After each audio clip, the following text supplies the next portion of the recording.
Action নেবার ক্ষমতা election কমিশনের নেই, তাই আমার বিরুদ্ধেও অ্যাকশন নিতে পারেনি। সরকার বদলেছে, এখন মামলা হয়েছে। তাহলে আমার বিরুদ্ধে যদি মামলা হয়, আমি ডিজে বাজাবো বলে, তাহলে অমিত শাহর বিরুদ্ধে এফআইআর হবে না কেন? আমরা তো কোর্টে মুভ করব। নমস্কার বন্ধুরা, আপনারা দেখছেন পারফেক্ট পলিটিক্স, সাদা বাংলায় রাজনীতির কথা। বন্ধুরা, রাজত্ব গেছে কিন্তু রাজপুত্র ভাবটা এখনো যায়নি, অহংকারের পতন কিন্তু এখনো হয়নি।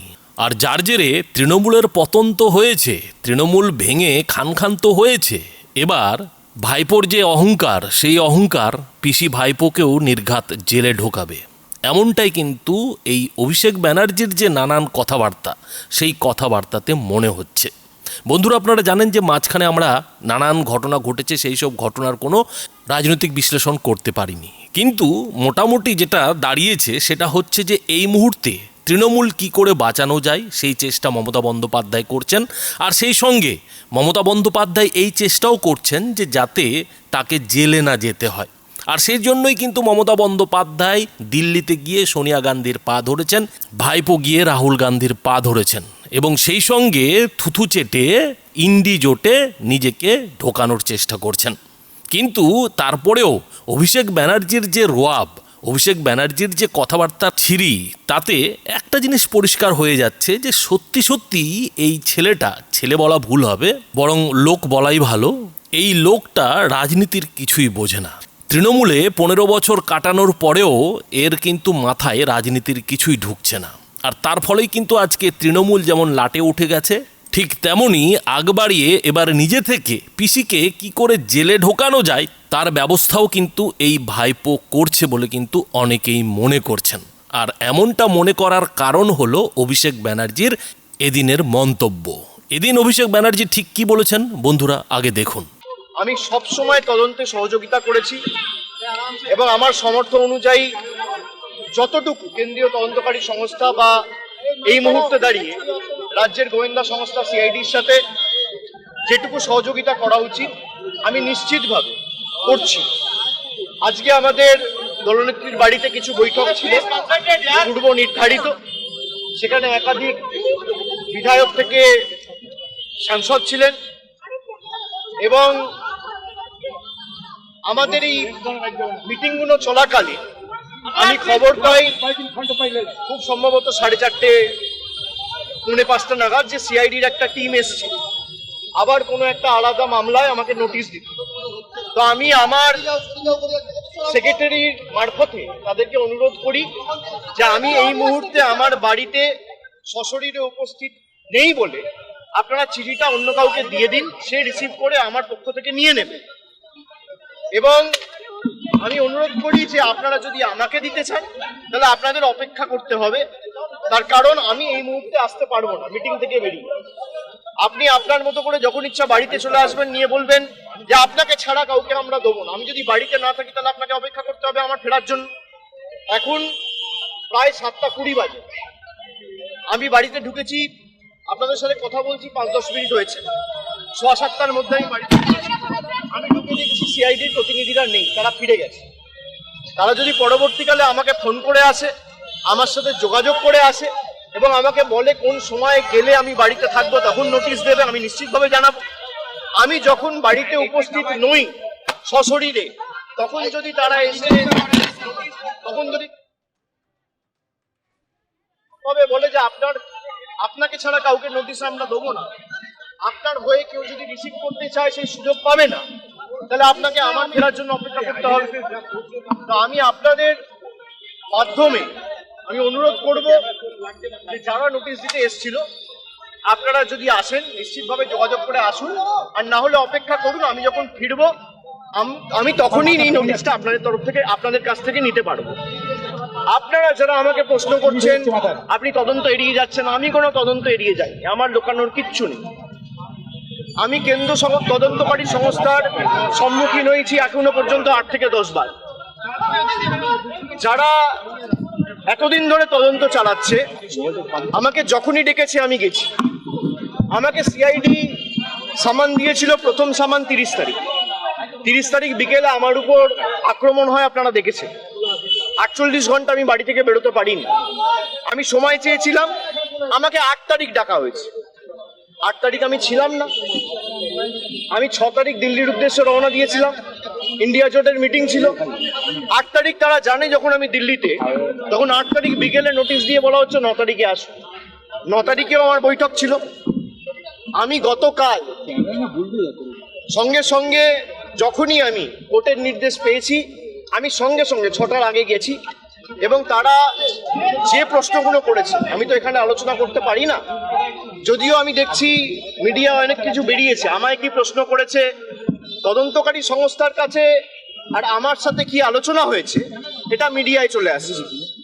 এবং আমি বাড়ি ফেরার আধ ঘন্টার মধ্যে আমাকে প্রথম প্রশ্ন কি করা হয়েছে, আমাকে দ্বিতীয় প্রশ্ন কি করা হয়েছে, আমাকে তৃতীয় প্রশ্ন কি করা হয়েছে, তার উত্তরে আমি কি বলেছি, সব আমি দেখছি মিডিয়ায় রিপোর্ট হয়ে গেছে। আমি এটা নিয়েও আগামী দিন হাইকোর্ট মুভ করব। আমি যখন তদন্তে কি আলোচনা হয়েছে কারোর সাথে আলোচনা করছি না, তার মানে আমি ধরে নিতে পারি তদন্তকারী সংস্থার কাছ থেকেই মিডিয়া এই খবরগুলো লিক হচ্ছে। যদি লিক হয়ে থাকে, ইনভেস্টিগেশনের উদ্দেশ্য তো ঠিক নয়। সুতরাং আমি বারবার তদন্তকারী সংস্থা যেখানে আমাকে ডেকেছে আমি গেছি। আমি যদি কলকাতায় উপস্থিত না থাকি আমি তো যেতে পারি না। আমার সামর্থ্য অনুযায়ী যেখানে যখন প্রয়োজন হয়েছে, যে মামলায় ডাকুক, আর এখন সরকার পাল্টেছে, এরা বিভিন্নভাবে মামলায় আমাকে ট্যাগ করবে। আমি শুনেছি যে মামলায় আজকে আমাকে নোটিশ দিতে এসছে, আমি বলেছি 4 তারিখের পর ডিজে বাজে। আমি প্রশ্ন করতে চাই যে আমি যদি সত্যি কোনো ভুল বলে থাকি, আমি এই স্টেটমেন্টগুলো কবে করেছি? নির্বাচন চলাকালীন। নির্বাচন যখন চলছে, ল অ্যান্ড অর্ডার, আইন শৃঙ্খলা কার আন্ডারে? ইলেকশন কমিশনের আন্ডারে। মমতা বন্দ্যোপাধ্যায়ের আন্ডারে তো ছিল না।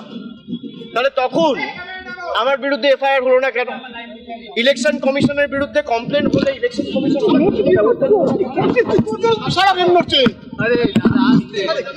বলে থাকি। দেশের স্বরাষ্ট্রমন্ত্রী বলেছেন তৃণমূলের লোকেদের উল্টো করে ঝুলিয়ে দিয়ে সোজা করে। প্রত্যেক ক্রিয়ার সমান এবং বিপরীত প্রতিক্রিয়া রয়েছে। আপনি বলবেন জ্ঞানেশ কুমারকে যদি আমার এগেনস্টে অ্যাকশন নিতে হতো, তাহলে অমিত শাহর বিরুদ্ধেও অ্যাকশন নিতে হতো। অমিত শাহর বিরুদ্ধে অ্যাকশন নেবার ক্ষমতা ইলেকশন কমিশনের নেই, তাই আমার বিরুদ্ধেও অ্যাকশন নিতে পারেনি। সরকার বদলেছে, এখন মামলা হয়েছে। তাহলে আমার বিরুদ্ধে যদি মামলা হয়, আমি ডিজে বাজাবো বলে, তাহলে অমিত শাহর বিরুদ্ধে এফআইআর হবে না কেন? আমরা তো কোর্টে মুভ করবো। তদন্তকারী সংস্থার কাছে রাজ্যের মুখ্যমন্ত্রী যদি এই কেস আমি বাংলা থেকে বহিরাগতদের আক্রমণ করেছি বলে আমার ভাষণে এই তদন্তভার সিআইডিকে দেওয়া হয়, তাহলে যে বহিরাগতরা এসে বাঙালিকে আক্রমণ করেছে সেই মামলার দায়ভার কেন সিআইডি বা সিবিআই কে দেওয়া হবে না? এই প্রশ্ন তো উঠবেই। এই প্রশ্ন তো এড়িয়ে যেতে পারে না। আপনারা এসব চাপের রাজনীতি, দল ভাঙানো আমরা অনেক দিন ধরে দেখছি। এসব করে কোনো লাভ নেই। 30 লক্ষ মানুষকে আপনারা ভোটার তালিকার বাইরে রেখে ভোট করেও তৃণমূল 41% ভোট পেয়েছে। 2,60,00,000 ভোট তৃণমূল কংগ্রেস পেয়েছে। তাদের প্রতিনিধিত্ব তৃণমূল কংগ্রেস করবে। এক চুল জায়গা তৃণমূল কংগ্রেস ছাড়বে না। যদি কেউ ভাবে যে ধমকে চমকে সিআইডি দিয়ে, সিবিআই দিয়ে, দল ভেঙে, কুৎসা করে, গায়ের জোরে কর্মীদের মিথ্যা মামলায় ফাঁসিয়ে, ফলস কেসে ইমপ্লিকেট করে, পার্টি অফিস দখল করে, বাড়ি ভেঙে, ঘর জ্বালিয়ে তৃণমূল কংগ্রেসকে দমিয়ে দেবো, সিপিএম এর বিরুদ্ধে লড়াই করে 34 বছরের জগদ্দল পাথরকে সরিয়ে তৃণমূল কংগ্রেস ক্ষমতায় এসছে মানুষের আশীর্বাদ নিয়ে। 2011 সালের পরিবর্তন আর 2026-এর পরিবর্তনটা খালি একটু তুলনা করুন। মানুষের মধ্যে কোনো আবেগ নেই, স্বতঃস্ফূর্ততা নেই। 8টার পর রাস্তা শূন্য, ফাঁকা। বিজেপি বিজয় মিছিল বার করতে পারছে না। যারা বড় বড় ভাষণ দিচ্ছেন, আমি বলবো রাজনৈতিকভাবে মোকাবিলা করুন। মানুষ যদি আপনাদের জিতিয়ে থাকে, মানুষের জন্য কাজ করুন। মানুষ বুলডোজারের জন্য ভোট দেয়নি, মানুষ কর্মসংস্থানের জন্য ভোট দিয়েছে, শান্তি শৃঙ্খলা সম্প্রীতির জন্য ভোট দিয়েছে। মানুষ উন্নয়নের স্বার্থে ভোট করুন। উন্নয়ন, দিল্লির সাথে লড়াই করে টাকা আনুন। আপনারা ভোটের আগে বলেছিলেন অন্নপূর্ণা ভান্ডার, আর ভোটের পর মানুষ দেখছে বুলডোজার। এই দ্বিচারিতা তো চলতে পারে না। আমি মিডিয়ার বন্ধুদের বলবো, কোনো স্পেকুলেশন, কোনো আলোচনা না করে যদি কেউ ভুল তথ্য পরিবেশন করেন, আমরা কিন্তু বাধ্য হব হাইকোর্ট, সুপ্রিম কোর্ট অবধি যেতে পৌঁছাতে। আপনাদের দায়িত্ব, আপনারা সঠিক তথ্যটা মানুষের কাছে উপস্থাপিত করবেন, পরিবেশন করবেন। আপনারা রটনাকে ঘটনা বানিয়ে দেখাবেন না। আমার সাথে তদন্তকারী সংস্থার কি কথা হলো, আমার সাথে অন্য কারোর কি কথা আপনি দেখিয়ে দিচ্ছেন। আমার সাথে রাহুল গান্ধীর মিটিং হয়েছে, তৃতীয় ব্যক্তি কেউ নেই, আমি আর রাহুল গান্ধী। কি কথা হয়েছে আপনারা জেনে গেছেন। আমিও মিডিয়ার সাথে কথা বলিনি, রাহুল গান্ধীও বলিনি। আপনারা জানছেন কোত্থেকে? আপনারা আপনাদের মতো স্পেকুলেট করে খবর যা পাচ্ছেন বলে দিচ্ছেন।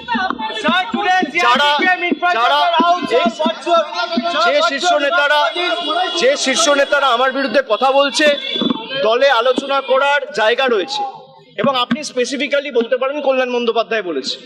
কল্যাণ বন্দ্যোপাধ্যায়ের অধিকার রয়েছে আমাকে নিয়ে কথা বলার। কল্যাণ বন্দ্যোপাধ্যায়ের অধিকার রয়েছে আমাকে নিয়ে চারটে কটু কথা বলার। কল্যাণ বন্দ্যোপাধ্যায় আমাকে ছোট থেকে মানুষ করেছে, আমায় বড় হতে রেখেছে। আমি এই কথাগুলো নিয়ে খারাপভাবে নিই না। ওনার একটা ঘটনা হয়তো খারাপ লাগতে পারে, উনি বলেছেন, কিন্তু আমি আমার কোনো ব্যক্তিগত ক্রোধ বা আমার কোনো ব্যক্তিগত ক্ষোভ কল্যাণ বন্দ্যোপাধ্যায়ের বিরুদ্ধে নেই। আমি তাকে আগেও সম্মান করতাম, আগামী দিনেও করব। अब हिंदी नहीं यार, बोल दिया।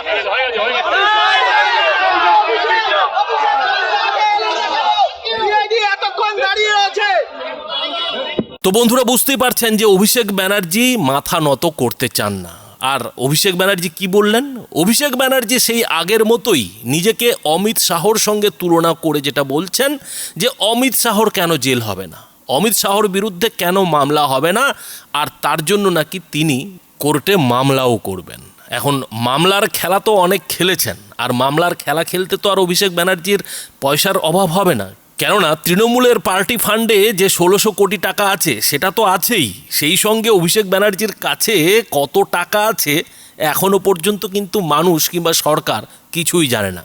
কিন্তু অভিষেক ব্যানার্জির কথাবার্তাতে যেটা মনে হচ্ছে যে অভিষেক ব্যানার্জির কাছে এই সব মামলা মোকদ্দমা করার ভালোই টাকা পয়সা রয়েছে। কিন্তু প্রশ্ন যেটা উঠছে যে ক্ষমতায় থেকে মামলা মোকদ্দমা করে যখন রাজত্ব বাঁচানো যায়নি, শুভেন্দু অধিকারী কিংবা বিজেপির সঙ্গে লড়াই করে পারা যায়নি, এখন ক্ষমতা চলে যাওয়ার পর সেই মামলা মোকদ্দমা করে কি অভিষেক ব্যানার্জি তার পিসিকে বাঁচাতে পারবেন, নিজেকে বাঁচাতে পারবেন? অথচ অভিষেক ব্যানার্জির কথাবার্তার ধরন খেয়াল করুন, ঢাল নেই তলোয়ার নেই, তারপরেও কিন্তু অভিষেক ব্যানার্জি নিধিরাম সর্দারের মতো কথা বলছে। অভিষেক ব্যানার্জি নিজেকে অমিত শাহর সঙ্গে তুলনা করছে। একজন সাধারণ সাংসদ হয়ে, একজন সাধারণ এমপি হয়ে দেশের কেন্দ্রীয় স্বরাষ্ট্রমন্ত্রীর সঙ্গে নিজেকে তুলনা করছে। এর মানেটা কি? এর মানে অভিষেক ব্যানার্জির যে রাজনৈতিক জ্ঞান, সেই জ্ঞানটা এখনও হয়নি। রাজনীতিতে এখনও তার চোখ ফোটেনি। আর তার ফলে রাহুল গান্ধী যে অবস্থায় কংগ্রেসকে নিয়ে গেছেন, এই অভিষেক ব্যানার্জি তৃণমূলকে তার থেকেও খারাপ অবস্থায় নিয়ে গেছে। এবং শুধু তৃণমূল কেন, এবার নির্ঘাত পিসিকেও জেলে ঢোকানোর ব্যবস্থা করছে। এখন এর পেছনে রাজনৈতিক উদ্দেশ্য থাকতে পারে, রাজনৈতিক চাল থাকতে পারে। সামনে তো এখন পিসি ছাড়া তার আর কেউ নেই। তৃণমূল যতটুকুই বেঁচে আছে তাতে তো মমতা বন্দ্যোপাধ্যায় মাথার উপরে থাকা ছাড়া আর কেউই নেই। ফলে মমতা বন্দ্যোপাধ্যায়কে যদি জেলে ঠেলে দেওয়া যায়, তাহলে তৃণমূলের নামে যতটুকু ঘাস এখনও মাঠে রয়েছে সেটা তো পুরোপুরি চেটেপুটে খেতে পারবে। সেই রকমই কি একটা চক্রান্ত কিংবা কোনো রাজনৈতিক চাল অভিষেক ব্যানার্জি ছোকে রেখেছেন, কষে রেখেছেন? কেননা তৃণমূলের নেতারাই কিন্তু বারবার বলছেন যে তৃণমূলের আজকের এই যে দুর্দশা, তৃণমূলের আজকের এই যে পতন, এই পতনের দায় কিন্তু অভিষেক ব্যানার্জির। আর সেটা একজন দুজন তৃণমূল নেতা বলছেন না, লাটে উঠে যাওয়া তৃণমূলের সমস্ত নেতা কর্মীরাই বলছেন।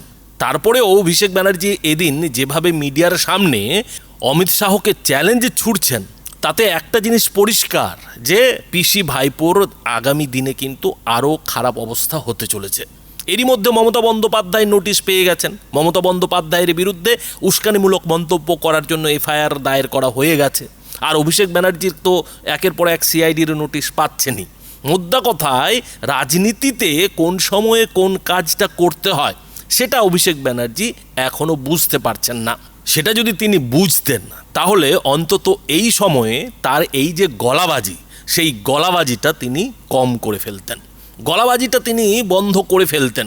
কিন্তু ওই যে কথায় আছে না, যে শিক্ষা তো আর পায়নি। যেভাবে তৃণমূলে 15 বছর আগে উড়ে এসে জুড়ে বসেছেন, তাতে তো তার রাজনীতির শিক্ষা হয়নি, তাকে তো এই দিন কখনো দেখতে হয়নি। ফলে অভিষেক ব্যানার্জির এখনও মনে হচ্ছে যে সমস্ত কিছু আবার বদলাবে, খুব শিগগিরই বদলাবে। মানে মমতা বন্দ্যোপাধ্যায় যেমনটা বলেন না, যে আর 1 বছরের মধ্যে বিজেপি সরকার পড়ে যাবে, কেন্দ্রের নরেন্দ্র মোদী সরকারকে সরিয়ে দেব, ফেলে দেব, এইটাই শুধু অভিষেক ব্যানার্জি শিখেছেন। মমতা বন্দ্যোপাধ্যায়ের কাছ থেকে আর কিছু শেখার সুযোগ কিংবা সময় অভিষেক ব্যানার্জির কখনো হয়নি, যার ফলে আজকে অমিত শাহর সঙ্গে কিন্তু ফের টক্কর নেওয়ার চেষ্টা করছেন। অথচ খেয়াল করে দেখুন যে আজকে তৃণমূলের যে দুর্দশা, বাংলায় যে পরিবর্তন, বদল, সেই বদলের পেছনে সবথেকে বড় কারিগরকে, সবথেকে বড় চাণক্যকে, সেই অমিত শাহ। যে অমিত শাহকে এই অভিষেক ব্যানার্জি চ্যালেঞ্জটা ছুটছেন। আর অভিষেক ব্যানার্জি এখনও মনে করছেন যে বাংলায় 41% ভোটার তৃণমূলের পাশে আছে, কিন্তু বাস্তবিক কি তাই? ফলতার উপনির্বাচন দেখেও কি অভিষেক ব্যানার্জির এতটুকু জ্ঞান হচ্ছে না যে ক্ষমতায় থেকে যে 41% ভোট তৃণমূল পেয়েছে, সেটা ক্ষমতায় না থাকার ফলে কিন্তু একেবারে অনেকটাই নিচে নেমে গেছে।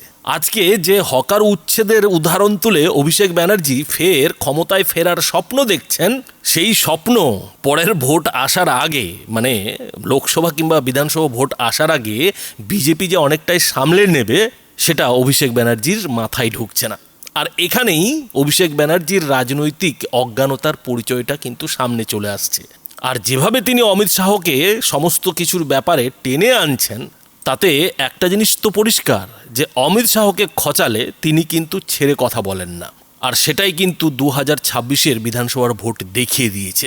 এরপরেও যদি অভিষেক ব্যানার্জির অহংকার না যায়, অভিষেক ব্যানার্জি যদি নিজেকে অমিত শাহর সঙ্গে তুলনা করতে থাকেন, অমিত শাহকে যদি খোঁচাতে থাকেন, তাহলে একটা জিনিস জলের মতো পরিষ্কার, যে শুভেন্দু অধিকারীর নেতৃত্বাধীন পশ্চিমবঙ্গের এই বিজেপি সরকার কিন্তু অভিষেক ব্যানার্জি কিংবা তার পিসি মমতা বন্দ্যোপাধ্যায়কে আগামী দিনে আরও অনেক খেলা দেখাবে। আর সেই খেলার ঠেলা অভিষেক ব্যানার্জির পক্ষে সামাল দেওয়া সম্ভব হবে না।